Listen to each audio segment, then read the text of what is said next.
100% ನಿಮ್ಮ number block ಆಗುತ್ತೆ. So ದಯವಿಟ್ಟು ಗಮನ ಬಿಟ್ಟು ಕೇಳಿ.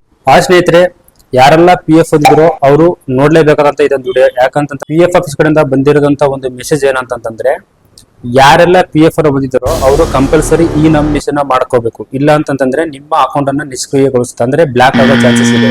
ಅಲ್ಲಿ ಪಿ ಎಫ್ ಆಫೀಸ್ ಕಡೆಯಿಂದ ಬಂದಿರೋ ಮೆಸೇಜ್ ಏನಂತಂದ್ರೆ, ನೀವೇನಾದ್ರೂ ನಾಮಿನೇಷನ್ ಕೊಡದಂಗ 5 ಸತಿ ಏನಾದ್ರು ಲಾಗಿನ್ ಆದ್ರೆ, ಅಂದ್ರೆ ಇವತ್ತೊಂದು ಸತಿ ಲಾಗಿನ್ ಆಗ್ತೀರಾ, ನಾಳೆ ಒಂದ್ ಸತಿ ಆಗ್ತೀರಾ, ನಾಡ್ದು ಈ ತರ 5 ಲಾಗಿನ್ ಆದ್ರೆ ಅಕೌಂಟ್ ಅನ್ನ ಬ್ಲಾಕ್ ಆಗೋ ಚಾನ್ಸಸ್ ಇರುತ್ತೆ. ಸ್ನೇಹಿತರೆ, ದಯವಿಟ್ಟು ನಿಮ್ಮ ಸ್ನೇಹಿತರಿಗೆ ಯಾರೆಲ್ಲ ಪಿ ಎಫ್ ಹೊಂದಿರ್ತಾರೋ ಅವ್ರಿಗೆಲ್ಲ ಈ ವಿಡಿಯೋನ ಶೇರ್ ಮಾಡಿ. ನಾಮಿನೇಷನ್ ಕೊಡೋದು ಯಾರಿಗೆಲ್ಲ ಕೊಡಬೇಕು ಅಂತಂದ್ರೆ, ನಿಮ್ಮ ತಂದೆ ತಾಯಿ ಇಲ್ಲ, ಮದುವೆ ಆಗಿದ್ರೆ ಹಸ್ಬೆಂಡ್ ವೈಫು, ಈ ತರ ನಿಮ್ಮ ಮಕ್ಕಳಿಗಾಗಿರ್ಬೋದು. ನಾಮಿನೇಷನ್ ಅವ್ರದ್ದು ಆಧಾರ್ ಕಾರ್ಡು, ಅವ್ರದ್ದು ಫೋಟೋನ ತಗೊಂಡು ನಿಮ್ಮ ಹತ್ತಿರದ ಸೈಬರ್ ಸೆಂಟರ್ಗೆ, ಆನ್ಲೈನ್ ಸೇವಾ ಕೇಂದ್ರಕ್ಕೆ, ಇಲ್ಲಾಂದ್ರೆ ನಿಮ್ಗೆ ಏನಾದ್ರು ಗೊತ್ತಿಲ್ಲ ಅಂದ್ರೆ ನಮ್ಮ ಸೈಬರ್ಗೆ ವಿಸಿಟ್ ಮಾಡಿ, ನಾವು ಅದನ್ನ ನಾಮಿನೇಷನ್ ಮಾಡ್ಕೊತೀವಿ. ಇದು ಕಂಪಲ್ಸರಿ ಮ್ಯಾಂಡೇಟರಿ ಮಾಡಿಸಲೇಬೇಕು. ಇಲ್ಲ ಅಂತಂದ್ರೆ 100% ನಿಮ್ಮ ನಂಬರ್ ಬ್ಲಾಕ್ ಆಗುತ್ತೆ. ಸೊ ದಯವಿಟ್ಟು ಗಮನ ಬಿಟ್ಟು ಕೇಳಿ.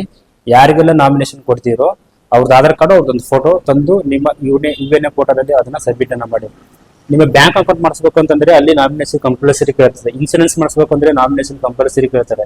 ನೀವು ಯಾವುದೇ ಒಂದು ಪ್ರಾಡಕ್ಟ್, ಎಕ್ಸಾಂಪಲ್ ಇವಾಗ ಕಾರು ಬೈಕ್ ಏನಾದ್ರು ತಗೋಬೇಕಂದ್ರೆ ನಾಮಿನಿ ಕೇಳ್ತಾರೆ. ಸೊ ಅದೇ ರೀತಿಯಾಗಿ ಇ ಪಿ ಎಫ್ ಅಲ್ಲಿ ನಾಮಿನೇಷನ್ ಮ್ಯಾಂಡೇಟರಿ ಆಗಿದೆ. ಕಂಪಲ್ಸರಿ ನಾಮಿನೇಷನ್ ಸಬ್ಮಿಟ್ ಮಾಡಲೇಬೇಕು. ಇಲ್ಲ ಅಂತಂದ್ರೆ ನಿಮ್ಮ ಯುಎನ್ಎ ನಂಬರ್ ಬ್ಲಾಕ್ ಆಗುತ್ತೆ. ಸ್ನೇಹಿತರೆ, ನಾಮಿನಿ ಏನಾದ್ರು ಯುಎನ್ಎ ನಂಬರ್ ಏನಾದ್ರು ಬ್ಲಾಕ್ ಆದ್ರೆ ನೀವು ಪಿ ಎಫ್ ಆಫೀಸ್ ಎಲ್ಲಿಬೇಕು, ಕಂಪ್ನಿ ಎಲ್ಲಿಬೇಕು, ಸಿಗ್ನೇಚರ್ ಮ್ಯಾನಿಟೇಜ್ ಎಲ್ಲ ಕಂಪಲ್ಸರಿ ಮಾಡೇ ಮಾಡ್ತಾರೆ. ಸೊ ಹಾಗಾಗಿ ಕೇರ್ಫುಲ್ ಆಗಿರಿ, ನಾಮಿನೇಷನ್ ಮಾಡಿಸಿ.